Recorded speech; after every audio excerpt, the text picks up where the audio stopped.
Hello, my name is James Avery Johnson, and you're watching The James Avery Johnson Show. The show where we look at the smaller stories of the world, the stories that would otherwise be forgotten in the background, or in this case, lost in time. We're talking about Rock and Rule.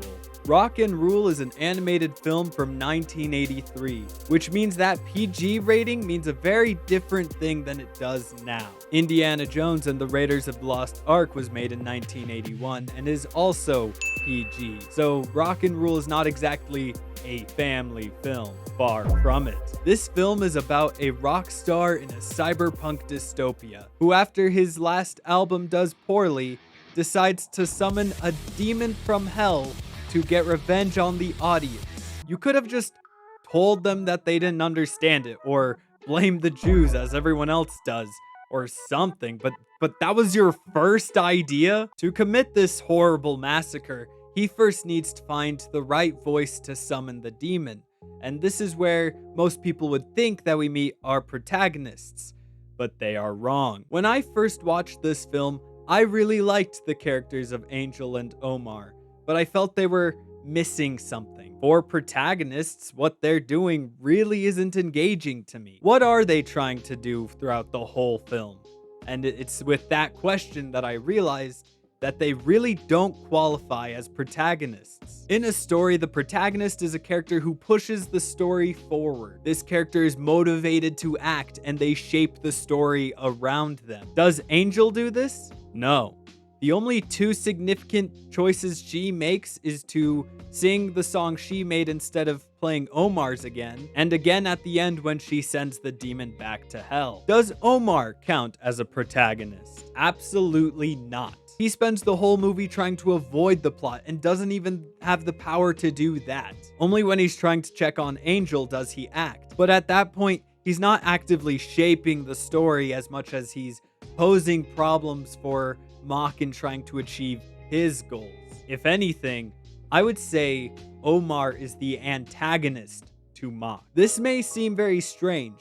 Omar and Angel are definitely the heroes of the story. Sending demons back to hell is definitely up there in saintly virtues with helping old people cross the street or sharing pizza rolls with a friend. Pizza rolls. Anyway, there's no doubt about it. These two are objectively better than Mock. There's even room to argue that these two are the viewpoint characters. But the character who is actively shaping the story around them and actively acting towards their goals is in fact the villain of the story.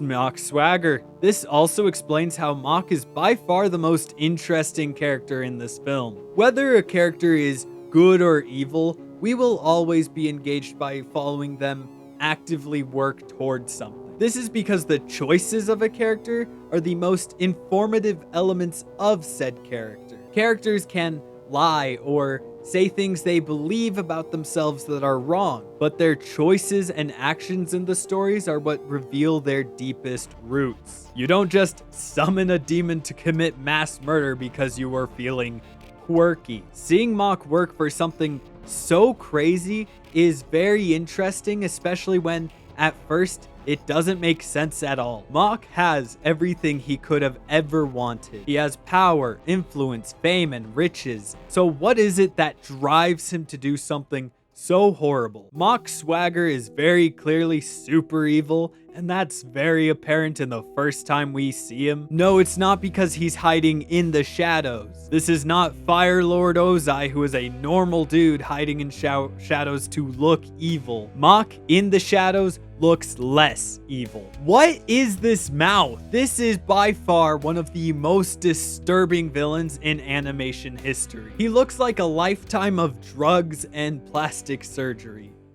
There's truly nothing more terrifying than a rock star in their 60s. Yet vanity doesn't appear to be Mock's fatal flaw in the end. What kills him in the end is his fragile little ego and his selfishness. Seeing this starts to show us as the audience that one of the themes in this film is ego. Specifically the difference between pride and confidence. Omar has an ego wanting to sing his own music. Angel stealing his thunder and singing her own song is a massive point of contention between those two throughout the entire film. And it's not until he throws away his pride and sings with her to save the day that not only are they able to save the day, but they are able to resolve that tension between them. It is Mock's Gooner, as the script says, to save the day and do the right thing because he doesn't let his pride get in the way.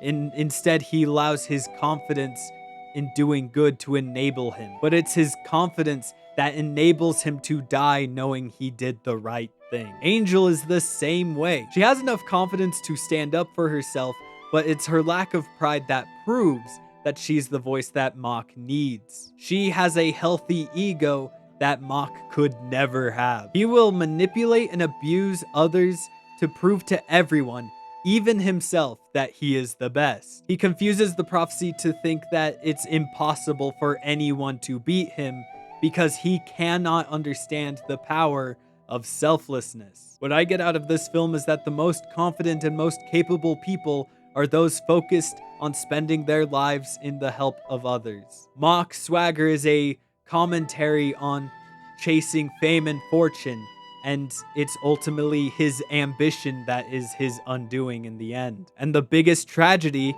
is that the world will never know of this profound story. It is a cult classic that, after failing in the box office, faded into obscurity. I hope you have seen something special in this video. If you watched this film yourself, please share something you like about it in the comments. Then please like and subscribe for more stories out of the shadows and into the light. My name is James Avery Johnson, and you just watched The James Avery Johnson Show.